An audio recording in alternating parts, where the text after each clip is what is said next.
Hello Jennifer. So I'm going to send you a couple of videos, but I discovered as I was working on the other video that there's actually a really simple fix for this one that we have done here. So this is your NURB surface. This is your you did an extrude using the shape curve and then the control curve, and you're trying to fill in this hole here, and it's not working. If you went and you did a let's go into the surfaces, edit surfaces planner tool, you would notice that it's not going to fill in the surface.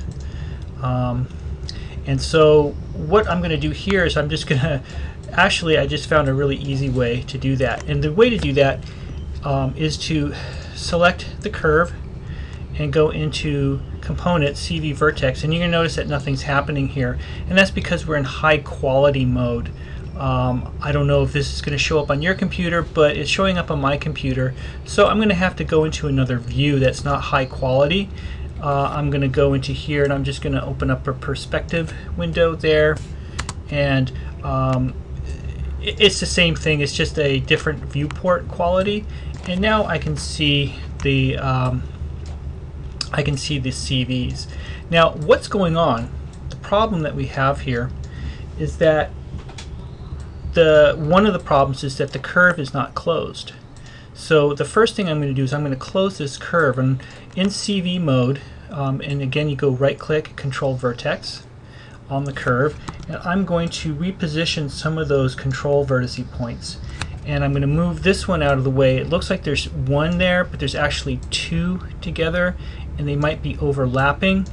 One of them is, this is the first point and this is the second point, and I want to move that second point out of the way there, and I'm going to grab this first point, and I'm going to, holding V down on my keyboard, I'm going to snap it to the last point.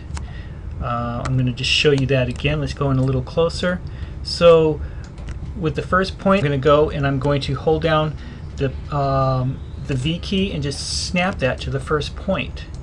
And now I have a closed curve. And that's pretty important if you're going to do a planar, I keep forgetting what it's called, a planar loft or a trim. So now that I have that all put together, let's just go into component mode, into object mode, and I'm going to select that point, and I'm going to go to surfaces, planar, make sure it's on linear, and do a planar trim. Gosh, nothing happened, didn't work. Well, the reason why it might not have worked is because if you look at the curve here, it's not straight, it's kind of bent. And I think what's going on is that it's not doing, it's sort of bending the curve and it's not working. So I'm going to go into component mode, control vertices again, and I'm going to select all of those control vertices there, and pressing the R key, which is scale, I'm going to scale it all the way down and make it straight. We do that a couple times and it's straightening out the curve there, and there you go. When it becomes completely straight, it'll add a surface, and that's why it wasn't adding that surface to that curve, because it was not planar.